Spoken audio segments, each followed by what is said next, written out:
आज का दिन हम सब परिवार के लिए, रामाश्रम सत्संग परिवार के लिए बड़ा ही पवित्र दिन है। एक महान पर्व है। इसलिए नहीं कि वर्ष का पहला दिन है, नया वर्ष शुरू हुआ है, ये बात नहीं है। दुनिया वालों के लिए है, हो सकता है, लेकिन हमारे सत्संग परिवार के लिए आज का दिन एक महान पर्व है, क्योंकि इसी के दिन परम भागवत पंडित जी महाराज का, जो हमारे परम पूज्य सबों के अंतर में बसने वाले, सबों को वो प्रेरणा देने वाले, इस धरती पर भौतिक जगत में आए। जितने भी महापुरुष, ऐसे महापुरुष या कहिए ईश्वर ही जो मनुष्य रूप में पृथ्वी पर आता है, तो उन्हें अवतार कहा जाता है। उन्हें उतरते हैं, उन्हें कुछ करने की जरूरत नहीं है, लेकिन दुनिया के सामने आते हैं, एक मनुष्य की तरह रहते हैं और संसार के सामने एक आदर्श रखते हैं कि कैसे जीवन जिया जाता है, ये जीवन किस लिए है, हमारा क्या उद्देश्य है, इत्यादि चीजों के लिए। यद्यपि कि शास्त्रों में और महापुरुषों से सुनते हैं, लेकिन बात समझ में नहीं आती। हम सुन लेते हैं, समझ लेते हैं, दूसरों को भी समझा देते हैं, परंतु अपने हृदय में वो चीज नहीं उतरती, इसलिए हम वंचित रह जाते हैं। तो जो महापुरुष, वो परमात्मा साक्षात ईश्वर इस भौतिक जगत में, इस संसार में किसी स्वरूप में आता है, तो एक सामान्य आदमी की तरह रहता है, मनुष्य की तरह रहता है, और दुनिया के सामने एक आदर्श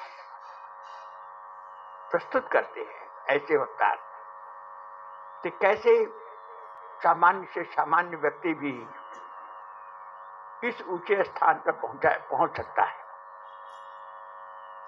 इसलिए उनको देखकर हर एक कोई उनके तरफ आकर्षित हो जाता है। आपने, हमारा ख्याल है कि सभी भाइयों ने परम भागवत परम पूज्य पंडित जी महाराज का जो जीवन दर्शन है, उनकी जीवनी है, परम भागवत की जीवनी, उसको निश्चित रूप से पढ़ा होगा और उनके विषय में एक विचार, एक भाव आपके अंतर में जरूर जगा होगा कि कैसे सामान्य परिवार में आए और इस विद्या को, इस ज्ञान को उन्होंने सामान्य व्यक्ति की तरह रहते हुए, जीवन जीते हुए, और इस महान चीज को अपने जीवन में प्राप्त किया और संसार में बहुत से लोगों ने उनका दर्शन किया,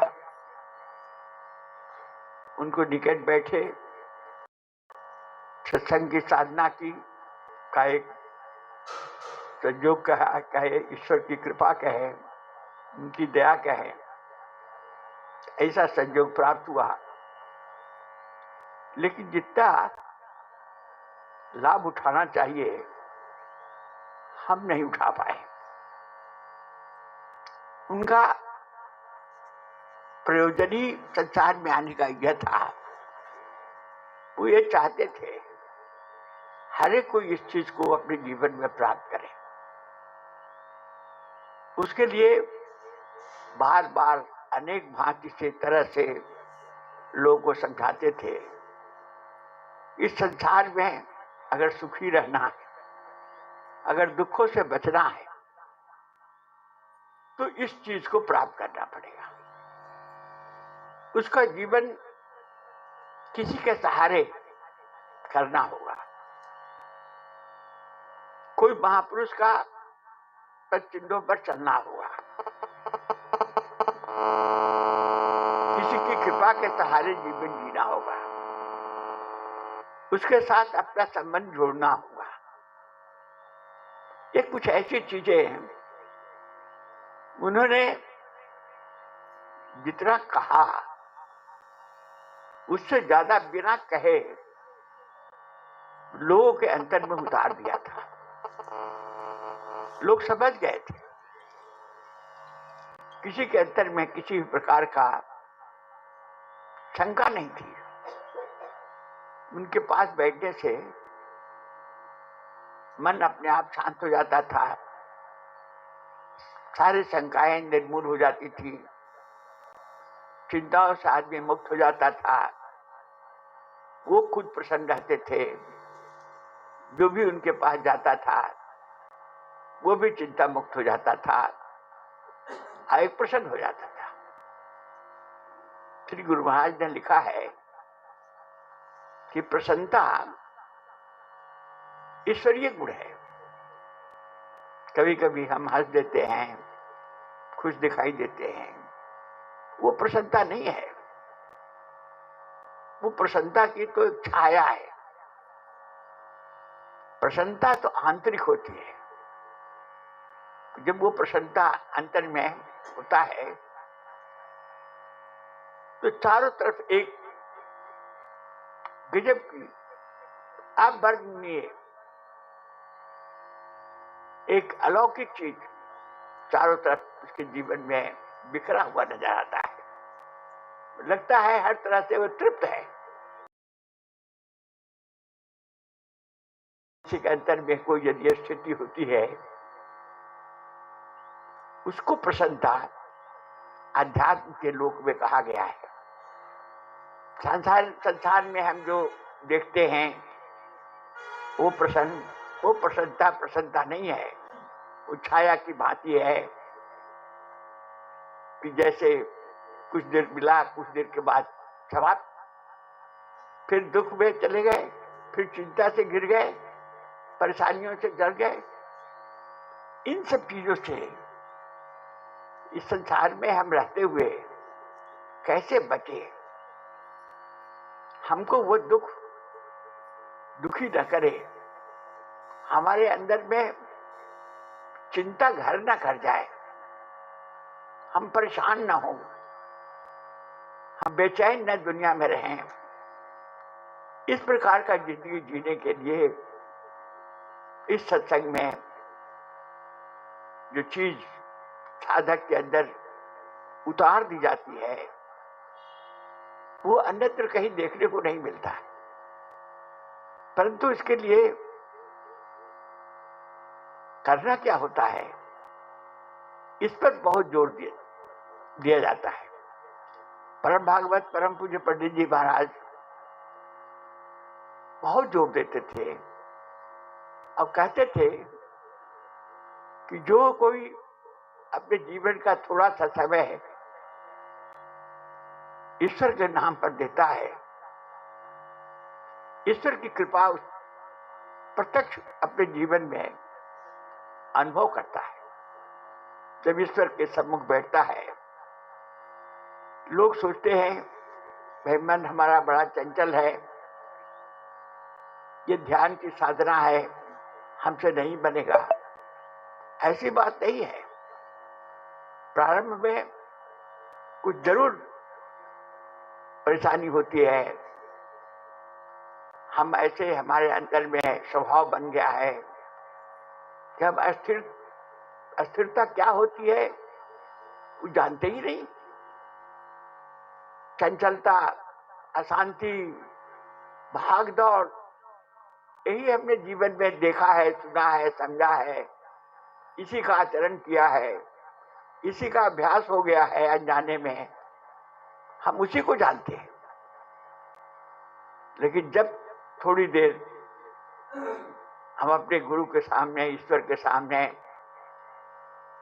बैठते हैं और इसका अभ्यास किया जाता है, तो ये चीज धीरे धीरे आगे चल करके हमारे जीवन में उतरने लगती है। हमको उससे परिचय होता है। अस्थिरता किसे कहते हैं, शांति किसे कहते हैं, प्रसन्नता किसे कहते हैं, जिसका थोड़ा थोड़ा अनुभव होने लगता है। और तब साधक की रुचि उस ओर बढ़ने लगती है।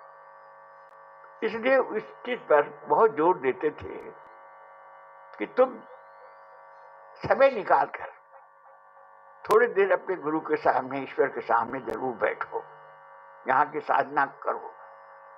यहाँ ये प्रकाश जो है, जिसके अंदर में शांति है, प्रसन्नता है, आनंद है, ज्ञान है, सब कुछ है जीवन में, ये चीज तुम्हें मिलेगा।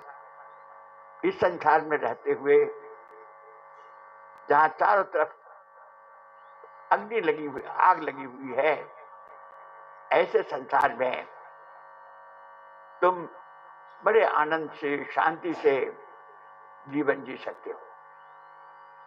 तुमको उसका ताप नहीं लगेगा, उसकी गर्मी तुम्हें झुलसा नहीं पाएगी। इस प्रकार का जीवन प्राप्त होगा।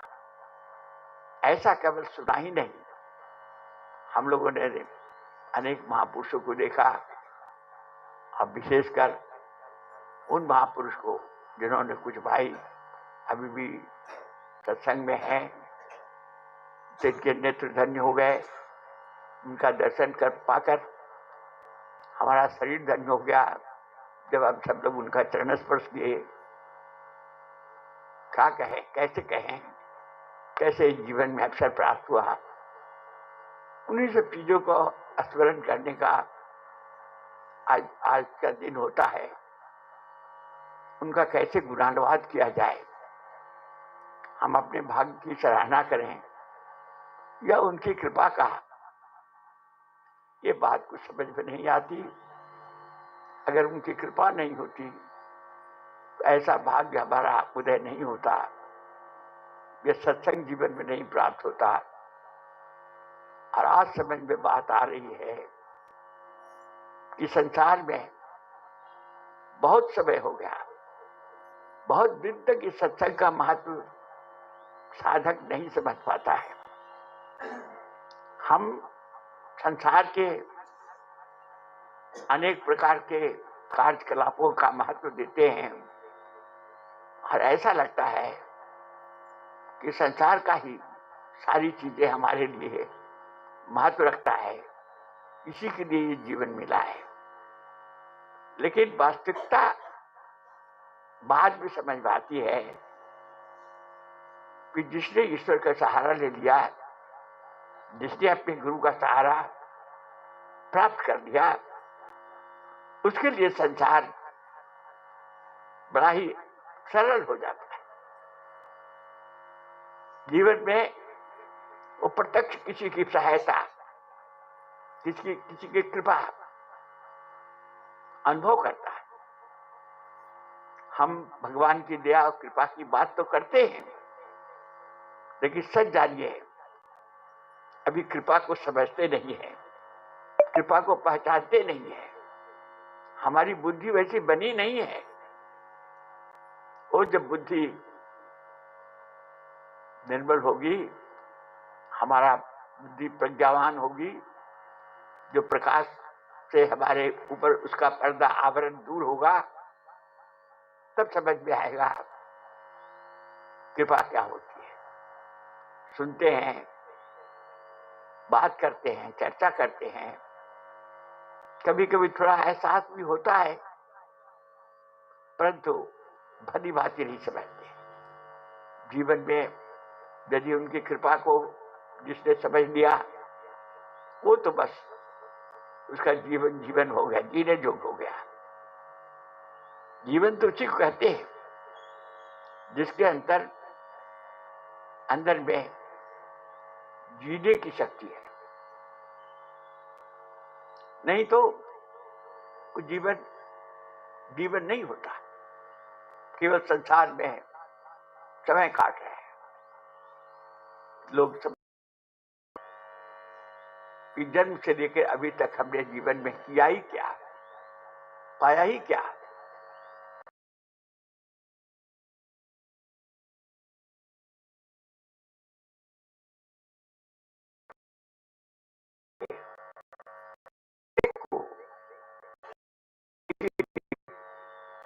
इस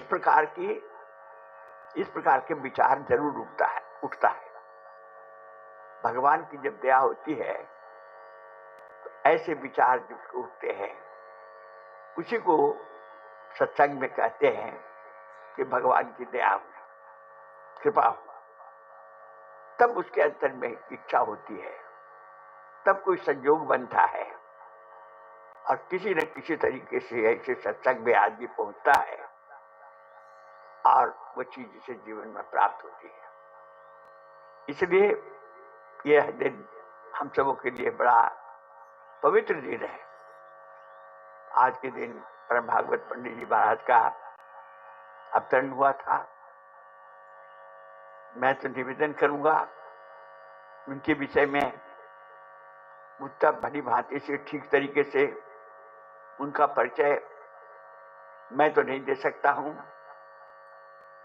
सही में तो बात यह है कि हमने भी ठीक तरीके से उनका परिचय प्राप्त नहीं किया, क्योंकि जो उनका परिचय था वो बड़ा ही अगम्य था। रहते थे तो ईश्वर, रहते थे एक मनुष्य के रूप में।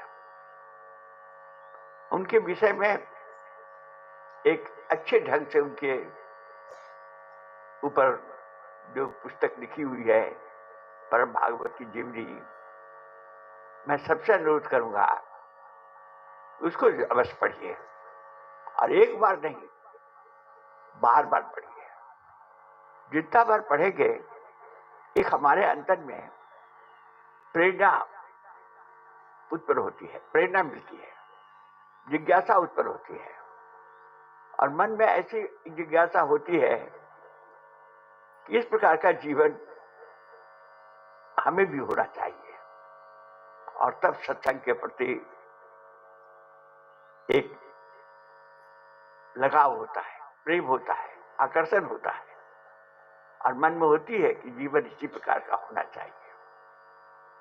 इसी कारण से हम सब लोग 1 जनवरी को जो उनका अवतरण पर्व है श्रद्धा भाव पूर्वक मनाते हैं, एकत्र होते हैं, उनकी याद करते हैं, गुणानुवाद करते हैं, चर्चा करते हैं एक दूसरे से और बड़ा ही अच्छा लगता है। सत्संग का एक बहुत सुंदर अवसर प्राप्त होता है। उनकी याद करने से वातावरण में शांति, घर में शांति, हमारे अंतर में शांति, चारों तरफ शांति और आनंद अनुभव होता है हर एक को। ऐसे ही शुभ अवसर पर हम सब लोग यहाँ पर बैठे हैं, उन्हीं की याद कर रहे हैं, उन्हीं की याद में बैठे हैं। थोड़ी देर 2 मिनट वो एक चीज पर कहते थे, बहुत जोर देते थे, वह बात थी प्रार्थना। आप उनके लेख पढ़ेंगे, हर महीने साधन में आता है, बहुत सारी पुस्तकें हैं उनकी लिखी हुई, साधना में सफलता, पूजा तत्व, बहुत सारी पुस्तकें हैं। आप पढ़ेंगे तो सब लिखा है कि साधना क्या है और साधक को क्या करना है, बड़ा सहज ढंग से। इतना बढ़िया चीज है, इसके लिए कुछ कष्ट उठाने की जरूरत नहीं, कुछ छोड़ने की जरूरत नहीं और ये जीवन में हमारे उतरता चला जाता है। अगर केवल हम सवेरे शाम थोड़ा समय दे सकें तो जीवन में प्रत्यक्ष हो सकता है, हमारा घर स्वर्ग बन सकता है। इस चीज के लिए उन्होंने इतना सरल ढंग से इस चीज को समझाया है कि अध्यात्म के बारे में जो कुछ भ्रांतियां दूसरों से सुन सुना के, देख दिखा के जो हो जाती है, मन जब बैंक में बैठ जाता है और ऐसा विचार आता है कि एक हम संसारी लोगों के लिए ऐसा करना संभव नहीं है, बड़ा कठिन है। लेकिन जब इस सत्संग को समझ जाते हैं, जब सत्संग समझ में आ जाता है, तो लगता है इससे सरल तो कोई चीज हो ही नहीं सकती। जहां संसार को बुरा नहीं कहा जाता, इस गृहस्थी से दूरी नहीं बजाती है। हमारे यहाँ केवल सत्संग के यहाँ जहाँ हम लोग बैठे हैं, यह सत्संग में बैठ करके कुछ छोड़ना नहीं कहा जाता है, केवल अपने गुरु और ईश्वर के सामने थोड़ी देर हाजिरी देनी होती है, 20-25 मिनट उनके सम्मुख बैठना होता है। ऐसा करते करते हमारा संबंध स्थापित हो जाता है। धीरे धीरे हम उनकी कृपा को अनुभव करने लगते हैं और तब सत्संग की महिमा समझ में आती है। सत्संग हमारे अंदर प्रकट होने लगता है, उसका प्रभाव प्रकट होने लगता है, हमारे जीवन में कुछ धीरे धीरे कुछ बदलाव आने लगता है, हमारी वृत्तियां सात्विक होने लगती है। जो राजसी और तामसी वृत्तियां बनी रहती थी, जिसमें अशांति है, दुख है, क्लेश है, कष्ट है, वो धीरे धीरे दूर होने लगता है। इस पर परम भागवत पंडित जी महाराज बराबर जोर देते थे। इसलिए मैं आपसे निवेदन करूंगा, आप उनके पुस्तक अवश्य पढ़िए, बराबर पढ़िए। और साहित्य का बड़ा प्रभाव, उनकी पुस्तकों का बड़ा प्रभाव पड़ता है। ये मेरा सबों का अनुभव है, मेरा ही नहीं, हर एक का अनुभव है। आप पढ़ें तो आप समझ में आएगा कि सत्संग कितना मनुष्य के लिए, हमारे जीवन के लिए जरूरी है। इस सत्संग से क्या लाभ होता है? हमारा घर ही पवित्र हो जाता है, स्वर्ग बन जाता है, हमारी जीवन की सारी समस्याएं दूर हो जाती है। हम वो कहते थे, देखो भाई, ये दुनिया है, गृहस्थी है, संसार है, तुम्हारे पास कभी कष्ट भी आ सकते हैं, रोग भी आ सकते हैं, दुख भी आ सकते हैं। तुम्हारा कोई संसार में ऐसा सहायक नहीं मिलेगा जो इसको दूर कर दे, तुम्हारे मन तुमको उससे ऊपर उठा दे,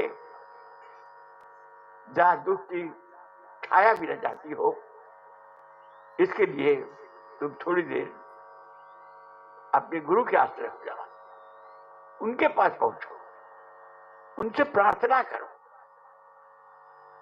ऐसा नहीं, लोग कहते हैं संसार के लिए क्या प्रार्थना करें, संसार उनके सामने क्या बने। हम और संसार, हम तो इस संसारी जीव हैं, परमार्थ तो समझ में नहीं आता है।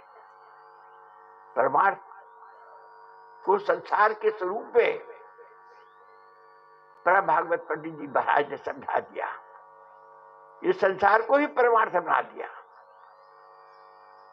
संसार रहने, साधक के अंदर रहता ही नहीं है, वो पूरा परमार्थ बन जाता है। उसके जीवन में दो प्रकार की दुनिया नहीं होती, दो लोक नहीं होता।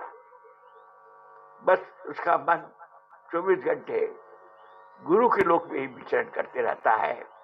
एक दिन ऐसा भी उसके जीवन में आ जाता है। उस चीज को हमारे में जीवन में उतार देने के लिए, उसका उदाहरण प्रस्तुत करने के लिए एक संसार में अवतरित हुए थे। उन्हीं के याद में बैठे हैं।